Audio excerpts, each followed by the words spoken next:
എല്ലാവർക്കും നമസ്കാരം. ഇന്ന് നമ്മൾ മെയ് മാസം 28-ാം തീയതിയിലെ ഏറ്റവും പ്രധാനപ്പെട്ട കറണ്ട് അഫയേഴ്സ് ചോദ്യങ്ങളാണ് ഇന്നത്തെ ഡെയിലി കറണ്ട് അഫയേഴ്സ് സീരീസിൽ ഉൾപ്പെടുത്തിയിരിക്കുന്നത്. അപ്പോൾ അതിൻ്റെ ഡിസ്കഷൻ നമുക്ക് നോക്കാം. അപ്പോൾ എല്ലാവർക്കും എൻ്റെ ചാനലിലേക്ക് സ്വാഗതം. ആദ്യത്തെ ചോദ്യം, കേരള മീഡിയ അക്കാദമിയുടെ ഈ വർഷത്തെ media person of the year പുരസ്കാരം നേടിയത് ആര്? ഉത്തരം Julie night brown. Kerala media അക്കാദമിയുടെ ഈ വർഷത്തെ media person of the year പുരസ്കാരം നേടിയത് ജൂലി നൈറ്റ് ബ്രൗൺ. അടുത്ത ചോദ്യം, ഉക്രൈനെതിരെയുള്ള യുദ്ധത്തിൽ റഷ്യ പുതുതായി പ്രയോഗിച്ച ശബ്ദത്തേക്കാൾ 10 ഇരട്ടി വേഗമുള്ള അത്യാധുനിക ബാലിസ്റ്റിക് മിസൈൽ ഏത്? ഉത്തരം ഒറഷ്നിക്. ഉക്രൈനെതിരെയുള്ള യുദ്ധത്തിൽ റഷ്യ പുതുതായി പ്രയോഗിച്ച ശബ്ദത്തേക്കാൾ 10 ഇരട്ടി വേഗമുള്ള അത്യാധുനിക ബാലിസ്റ്റിക് മിസൈലാണ് ഒറഷ്നിക്.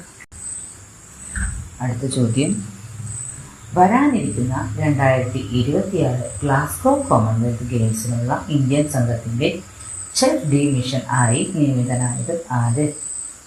ഉത്തരം രോഹിത് രാജ്പാൽ.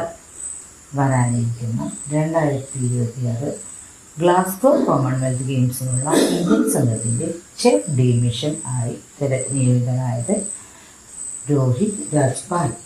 അടുത്ത ചോദ്യം, അഴിമതിരഹിത ഭരണം ഉറപ്പാക്കുക എന്ന ലക്ഷ്യത്തോടെ വിജിലൻസ് നടപ്പാക്കുന്ന പദ്ധതി പ്രൊജക്റ്റ് സീറോ പുതുതായി ചുമതലയേറ്റ UDF ഗവൺമെൻറ്റിൻ്റെ നേതൃത്വത്തിലുള്ള ആഭ്യന്തര വകുപ്പിൻ്റെ വിജിലൻസ് വകുപ്പിനുള്ള ഒരു പദ്ധതിയാണ് പ്രൊജക്റ്റ് സീറോ. അഴിമതിരഹിത ഭരണം ഉറപ്പുവരുത്തുക എന്ന ലക്ഷ്യത്തോടെ വിജിലൻസ് നടപ്പാക്കുന്ന പദ്ധതി പ്രൊജക്റ്റ് സീറോ.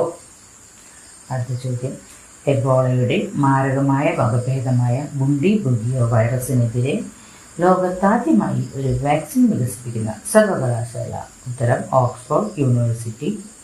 നമുക്കറിയാം, കോങ്കോയിലും ഉഗാണ്ടയിലും വളരെ വ്യാപിച്ചുകൊണ്ടിരിക്കുന്ന ഒരു രോഗമാണ് എബോള. അപ്പോൾ അതിൻ്റെ മാരകമായ വകഭേദമായ ബുണ്ടി ബുഗിയോ വൈറസിനെതിരെ ലോകത്താദ്യമായി ഒരു വാക്സിൻ വികസിപ്പിച്ചെടുത്തിരിക്കുന്ന സർവകലാശാലയാണ് ഓക്സ്ഫോർഡ് യൂണിവേഴ്സിറ്റി. അടുത്ത ചോദ്യം, ശുക്രനിൽ പ്ലാസ്മ പ്രതിപ്രവർത്തനങ്ങളെക്കുറിച്ച് പഠിക്കാൻ വിനേഷ്യൻ ന്യൂട്രൽസ് അനലൈസർ എന്ന ഉപകരണം പരീക്ഷിക്കുന്ന രാജ്യം? ഉത്തരം സ്വീഡൻ. ശുക്രനിലെ പ്ലാസ്മ പരിവർത്തനങ്ങളെക്കുറിച്ച് പഠിക്കാൻ VNA എന്ന ഉപകരണം പരീക്ഷിക്കുന്ന രാജ്യമാണ് സ്വീഡൻ. അടുത്ത ചോദ്യം, ഡോക്ടർ സുകുമാർ അഴീക്കോട് സ്മാരക ദേശീയ ട്രസ്റ്റിൻ്റെ 2026 അവാർഡിന് അർഹനായത്? ഉത്തരം doctor George Onakkoor. Doctor Sukumar Azhikode സ്മാരക ദേശീയ ട്രസ്റ്റിൻ്റെ 2026 അവാർഡിന് അർഹനായത് ഡോക്ടർ ജോർജ് ഓണക്കൂർ. അപ്പോൾ ഇന്ന് വളരെ കുറച്ച് ചോദ്യങ്ങൾ മാത്രമാണ്, ഏറ്റവും പ്രധാനപ്പെട്ട ചോദ്യങ്ങൾ മാത്രമാണ് നമ്മൾ ഉൾപ്പെടുത്തിയിരിക്കുന്നത്. അതിൽ ഏറ്റവും പ്രധാനപ്പെട്ടത് കേരള മീഡിയ അക്കാദമിയുടെ media person of the year പുരസ്കാരം ജൂലി നൈറ്റ് ബ്രൗൺ.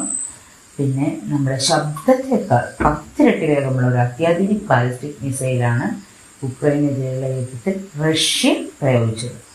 അപ്പോൾ ഒറഷ്നിക് എന്ന ബാലിസ്റ്റിക് മിസൈൽ പ്രയോഗിച്ചത് റഷ്യയാണ്. ആർക്കെതിരെ? ഉക്രൈനെതിരെ. പിന്നെ നമുക്കറിയാം, 2026 ഗ്ലാസ്ഗോയിൽ വെച്ചിട്ടാണ് കോമൺവെൽത്ത് ഗെയിംസ് സംഘടിപ്പിക്കപ്പെടുന്നത്. അതിൻ്റെ ഇന്ത്യൻ സംഘത്തിൻ്റെ ചെഫ് ഡി മിഷനായി നിയമിതനായിരിക്കുന്ന വ്യക്തിയാണ് രോഹിത് രാജ്പാൽ. പിന്നെ വിജിലൻസ് നടപ്പാക്കുന്ന ഒരു അഴിമതിരഹിത ഭരണം ഉറപ്പാക്കുക എന്ന ലക്ഷ്യത്തോടെ വിജിലൻസ് നടപ്പാക്കുന്ന പദ്ധതി പ്രൊജക്റ്റ് സീറോ. എബോളയുടെ വകഭേദമായ ബുണ്ടി ബുഗിയോ വൈറസിനെതിരെ ലോകത്താദ്യമായി വാക്സിൻ വികസിപ്പിച്ചത് ഓക്സ്ഫോർഡ് യൂണിവേഴ്സിറ്റിയാണ്.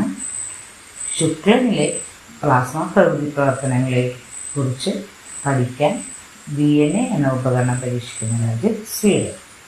സുകുമാർ അഴീക്കോട് സ്മാരക ദേശീയ ട്രസ്റ്റിൻ്റെ ഈ വർഷത്തെ പുരസ്കാരം ലഭിച്ചിരിക്കുന്നത് ഡോക്ടർ ജോർജ് ഓണക്കൂർ. ഇത്രയുമാണ് ഇന്നത്തെ പ്രധാന കറണ്ട് അഫയേഴ്സ് ചോദ്യങ്ങൾ.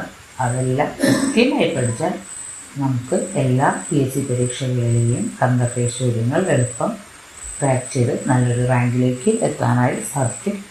അപ്പോൾ എല്ലാവർക്കും വിജയാശംസകൾ.